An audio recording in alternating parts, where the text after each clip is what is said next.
So Tom, thank you so much for coming in. It's great, man. It's good to see you. Appreciate it. Good to see you. Welcome, Awesome. welcome. So let's just get started. The Rosetta Stone of Bitcoin. What is Bitcoin and why do people call you that? Well, it's pretty simple. I mean, people, the Bitcoin image is this 35-year-old white computer geek, and they don't speak English. They speak in like computer terms. And so it's important that when we go out and talk to people, we talk in a language they can understand. That's the only way digital currency will be adopted, is when people actually understand it. And if you think about the terms of the internet when they first came out, we needed a translator for it. And AOL did the best job translating it for us. They made it easy. And so my goal is the Rosetta Stone of Bitcoin, of new currency, is to get people to understand what digital currency is. We use it on a daily basis. We just use different forms of it. And so I say, if I could send you email money, would you understand that? If I could send you an email with money attached, would you understand that? Well, everybody understands PayPal. So I have to speak in frameworks that people use today, because Bitcoin is pretty foreign to people. It is. It's one of those things that I don't know a lot about. I've heard about it. It's kind of been around for the last few years. So take me through somebody that's never heard of Bitcoin and you're saying digital currency. Educate me as if I know nothing on that. And the audience here, what is it about digital currency? What is it and how can they use it right now? Well, number one, it's better experience than explained. So like I did with you, I sat down and we actually did a transaction. Yes, yeah, it was cool. And so if you want to do that, you can go to setupcoinwallet.com and there's a 4-minute video and it explains how to do it, and we'll actually send you some money to donate it to United Way. So first, what I would say is do a transaction and you'll see you're just really sending value to each other. And Bitcoin, it's an interesting thing. It's almost like a stock. Mm-hmm. So imagine your currency growing like the value of Google stock did. Is that intriguing to you? Mm-hmm. Would you like to see your currency, the value of your savings? Okay, yeah. I've got your attention, so that's where we start. And a digital currency is interesting because it's finite. But the example I use, it's kind of like digital currencies like the 1965 What does that mean, finite? Well, it's like the 1965 Mustang. Yeah. There's only so many of them made, 649,440 of them. Each one had a VIN number. Well, that VIN number is like a digital currency number. Sure. Okay, so every serial number, every digital coin has a serial number that's unique. And so it's just like when you look at the dollar bill, if you pull one out, it has a serial number on it. When you look at a house deed, it's got a serial number on it. Everything we do in value has a serial number attached. Well, Bitcoin has 21 million serial numbers. And it's kind of like beachfront real estate. They're not making any more of it. There's only 21 million serial numbers. And that's, as the community has grown around Bitcoin, the value of Bitcoin has gone from 10 cents to $1,203 per coin. If you had to put $1,000 in Bitcoin, you'd have had 12 million at its peak. Right now, you'd have about 6 million. It's come down to about 600. So it does fluctuate like a stock does. Mm-hmm. So, when I'm out there translating to people, I just say, imagine having currency that it moves in value kind of like a stock does. One difference, a stock, they can issue more stock. A company can dilute your stock. Bitcoin, they can't. So why is that advantageous then? Well, as the community grows around the 1965 Mustang, what's happened to the value of the Mustang? It's gone up. Okay, $25,000 to $250,000 for an L-enter. Okay, why? Because there's only so many of them. Correct. So as a community grows around a finite asset, so does the value of the coin. Okay. Or any asset, or any serial number. And so, that's the best thing to explain. It's like, I tell people that when you invest in something that's finite, it's like beachfront real estate. What's the magic saying? Invest in beachfront real estate. Why? Because they're not making any more of it. Exactly. Okay? Well, look what's happened in Florida. It's right where we're at. Beachfront capital of the world. Mm-hmm. So. I love it. So walk me through the process. I go in and I sign up for Bitcoin. I don't even know what I'm doing. I've got, I give you $100 or $5,000 or talk about a business that maybe is bringing in, $12 to $15 million a year, and they want to utilize Bitcoin. They want to accept Bitcoin as a payment method. As a payment method. Okay. You talked about a disruption, which we'll get into in a second, but just that initial setup process. I'll give you a great example. Yeah. What's your most expensive product here at Grant Cardone? The most expensive product would be our training program. Okay, how much is that? That ranges anywhere from $36,000 on up. Okay, and average credit card fee on that would be 3%? About, yes. Okay, so it would cost you a lot of money to sell a $36,000 package on using credit card. We're talking about, what, $900? Sure. To do the transaction. Sure. Okay, with Bitcoin, it would cost you 1%. Okay. Irreversible. Wow. No fraud. Okay.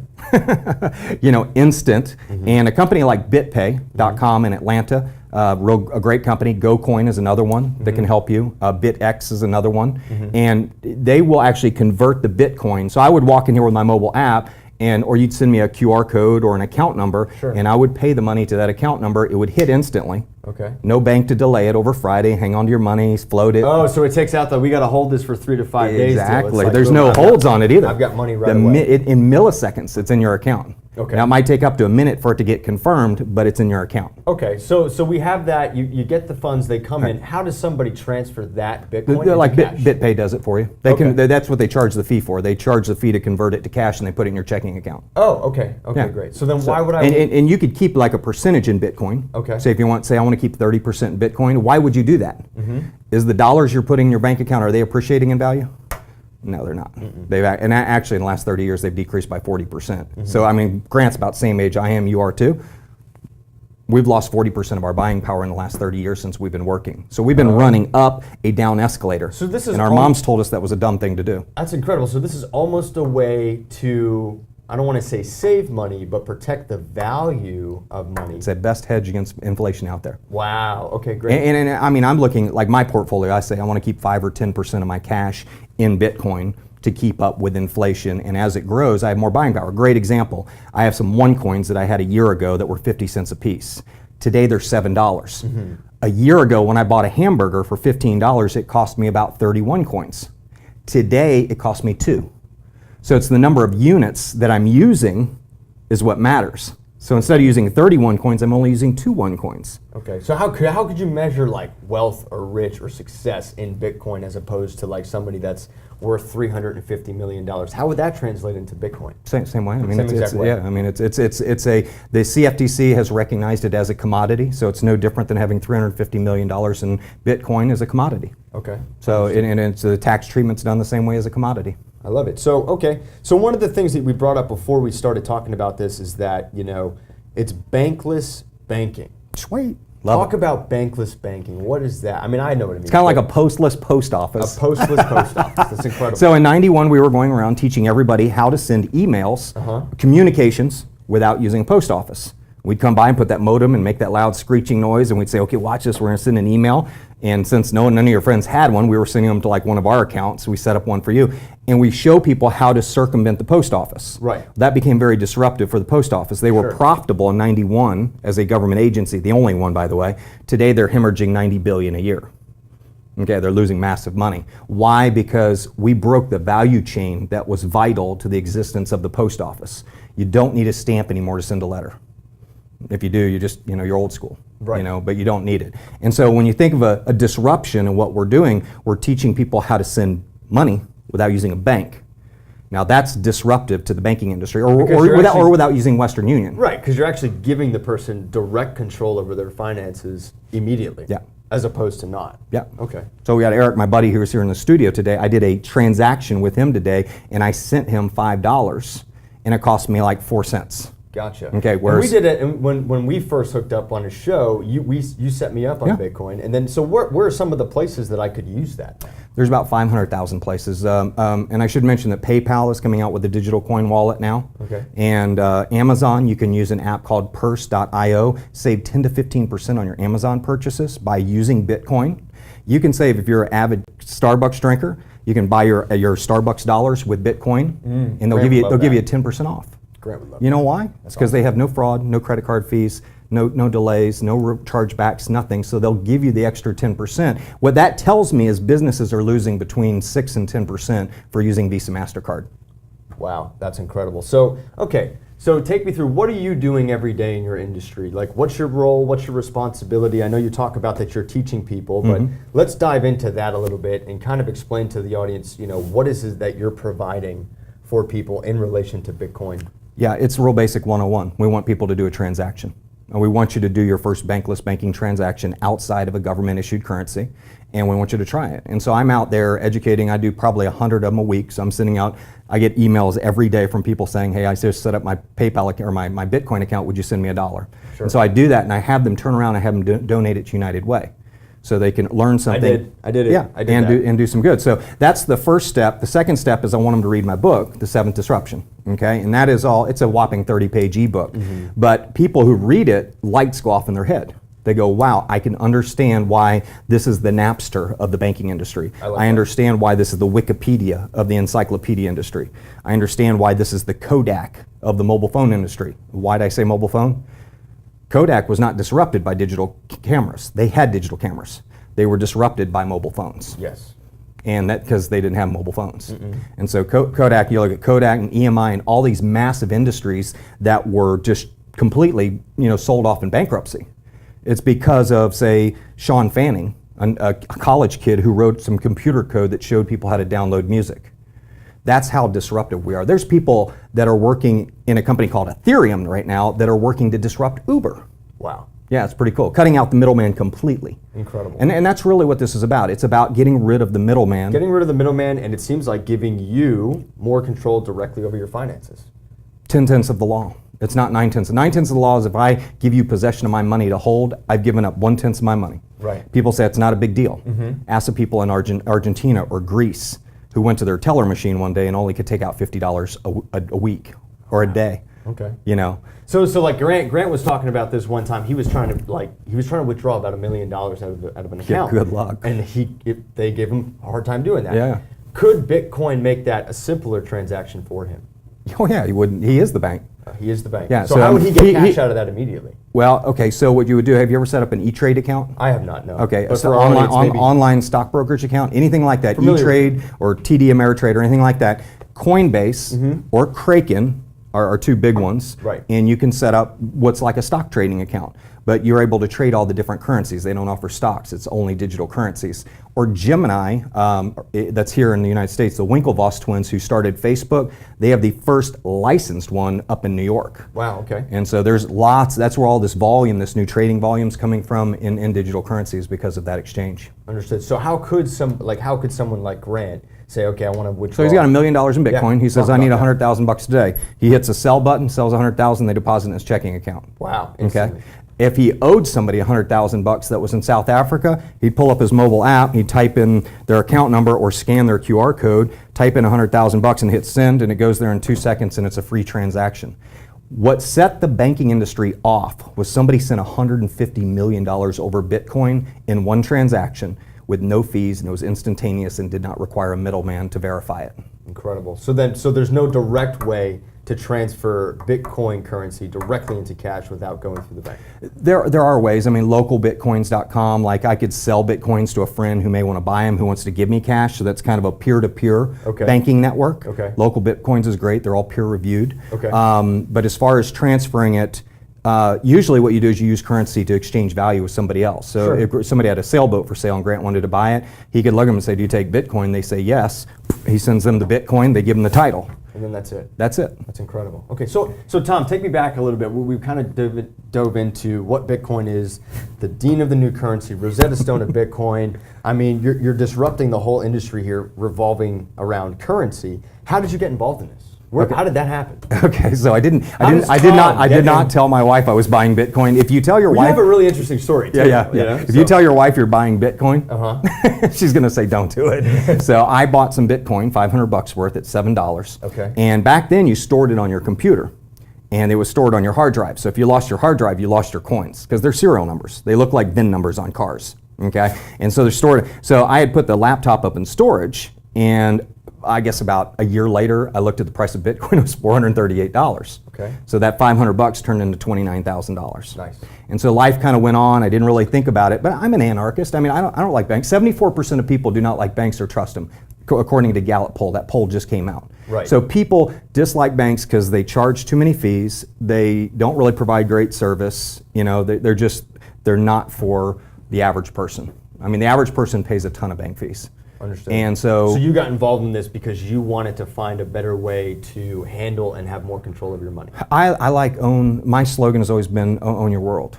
And I think when you have all your money at the bank and you read these horror stories of like the rapper up in Atlanta went into Bank of America, pulled out 200 grand to go buy a Lamborghini, walks out, they called the police on him. They pinned him down and took his money. I think people should be allowed, as long as they're using it for legal purposes, I think they should be able to control their privacy and control their finances. So what would be the top five things that somebody that doesn't know anything about Bitcoin, what could they learn from you and what could they implement right away? I think the important thing is they could learn how to do a transaction. Okay. Okay. They could learn how to buy it. They could set up a Coinbase account and learn how to buy and sell it. Sure. They could learn how to go to, say, gyft.com, and they could learn how to buy gift cards. Like I can, if you sent me $1,000 in Bitcoin, I can go to Gift and I can buy a Whole Foods card for $400 and go use it to buy groceries. So I could actually convert what you sent me into groceries that go, or I could buy a gift card from Walmart. They sell them. McDonald's rewards programs uses Bitcoin now. But when PayPal comes out with their e-wallet, that just opens up everything. And of course, Amazon already using the app purse.io, you can use it on Amazon as well and save money on every purchase. Sure. So I don't know why you wouldn't. It's just, there's a couple extra steps, but it's no different than email. Email was different. You had to log onto the computer and pull up your browser and open your email client. You had to send the email. There was different steps involved. There's just different steps, same amount of steps, just different. And if you understand it, number one, you can save money, you can control your finances, and what's more important is the money. I mean, Laura and I, my wife, we bought some Bitcoin back in February of 2015. We sensed that the Argentine market was probably going to create a demand for it, not Argentine, Greece market. And sure enough, Bitcoin has tripled in value. So the money that we put in has tripled in value. I can move that now into dollars if I want, or I can go use it to buy whatever I want. That's incredible. Yeah. So I mean, I like the idea of a currency that increases like in value, like Berkshire Hathaway stock. That's what I want. I want my money to do that instead of doing the opposite direction. The opposite direction. I want to run up and up escalator. That gets you to retirement faster. I'm with you. You with me? Okay, good. I understand. So make sure. One of the things that you said was that it's internet based. Right. It's on the internet. I'm gonna play the opposite end of the spectrum here. What happens if that goes down? We have a lot more problems than your money. Okay. But fair answer. If I have all of my money in now here's the deal. You can on a you understand what I'm asking? No, right? here, I got it. On a device, you can store it on what we call hot storage. Sure. But you can actually store your coins on cold storage as well, meaning on paper.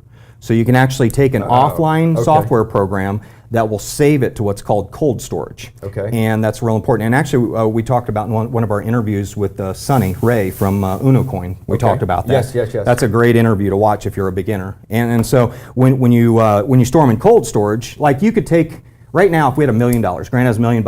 He puts it all into cold storage. Right. He goes over to Europe, Yeah. and he finds an investor over there who wants to buy $1 million in Bitcoin. He can decipher his cold storage for the guy right there using an offline software program. All his serial numbers are there. Guy gives him the $1 million or puts it in the account. Grant turns over the serial numbers to him. Deal done.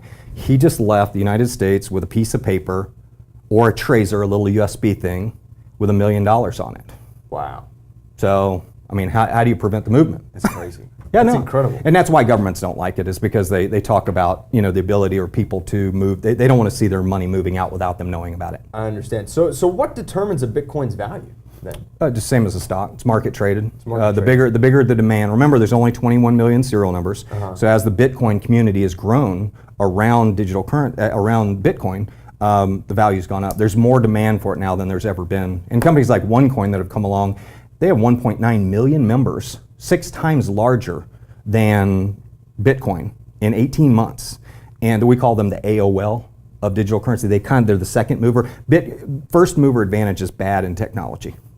It really is. You get all the mistakes. You get the image, the bad boy image, and all that. Because like Napster is the bad boy. iTunes is the good boy. Okay. So when you look at like OneCoin, they've come along and they've created this PayPal version of digital currency, and everybody's jumping all over it. There are like 10,000 people a day joining in the community. Wow. And 10,000 people a day. 10,000 people a day, and we've seen the coin go from 43 cents a year ago up to $7 in value already. And they could be looking at a $100 or $200 coin in the next 24 months. Understood. So, and Bitcoin, by the way, has a price target of $4,000 to $11,000 per coin. It's at $500 right now.